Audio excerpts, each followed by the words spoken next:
Kimsingi kwanza watu watambue kwamba ndoa ni mkataba. Japo kuna ile dhana mitaani kwamba sisi Tanzania au Afrika hatuna ndoa za kimikataba. Ndoa za mikataba ni za watu wa magharibi huko nchi za nje. Lakini kimsingi ndoa yoyote ina elementi za kimkataba kati ya watu wawili waliokubaliana kuishi pamoja kwa maisha yao yote kama mke na mume. Na ndio maana inapotoka talaka huwa kuna madhara yanayofuatana na talaka, kwa maana ya kulipana fidia, yani kulipana haki zenu. Sisi tuna nusu kwa nusu katika kile mlichokiunda pamoja, mgawane. Tunaangalia pia afya za watoto, nani atakaa na watoto kama ni bado watoto na vitu kama hivyo. Lakini hiyo ni level ya ndoa. Lakini kabla ya ndoa kuna stage ya uchumba. Sasa mtu anaweza kaisi nikivunja uchumba hakuna shida. Lakini sheria imeona huu uchumba sometime au wakati mwingi huu uchumba huwa unapelekea watu wanafanya investment kubwa sana. Mtu anapoteza muda wake kama wanavyosema, umeniacha mimi, umenipotezea muda wangu.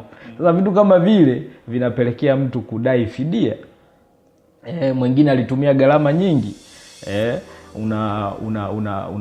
Unapata mahusiano na mwenzio, unamkuta labda yuko kwenye mazingira ya kwamba hana ajira, lakini wewe una uwezo. Huwa inatokea. Kwa hiyo mazingira kama, ndo maana sheria ya ndoa, sheria yenyewe ya ndoa kabisa inatambua kwamba kuna stage ya uchumba. Na stage hii kitaalamu wanaita promise to marry. Ahadi ya kuoa au kuolewa na mchumba wako. Kimsingi mmoja propose, anapotoa ahadi, anapoonyesha nia ya kutaka kuoa, yule mwingine anapokubali nia ya mwenzie, wanaingia katika ahadi ambayo ndio hiyo promise, makubaliano ambayo kwa mikataba mengine ahadi tu haifanyi uweze kumshtaki mtu akiivunja mikataba mengine, ila mikataba ya kindoa sheria imeilinda. Hii sheria ya ndoa, sheria namba 29 ya Tanzania, kama ilivyofanyiwa marekebisho mwaka 2002, katika kifungu cha 69 kinasema wazi kabisa mtu anaweza kwenda mahakamani kufungua shtaka kudai fidia ya uvunjaji wa ahadi yako ya kuoa au kuolewa. Sasa mimi hapo nakuwa na swali. Tumekuwa kwenye mahusiano mimi na mchumba wangu, ndio, ambaye nategemea au natarajia kumuoa.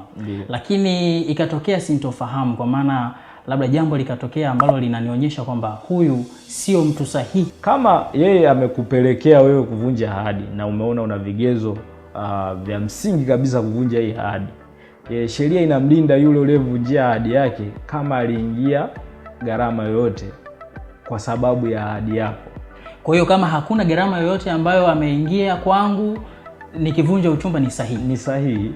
Okay. Na hata akiingia gharama, kuvunja uchumba ni sahihi, lakini akienda mahakamani kudai gharama zake utabidi uzirejeshe.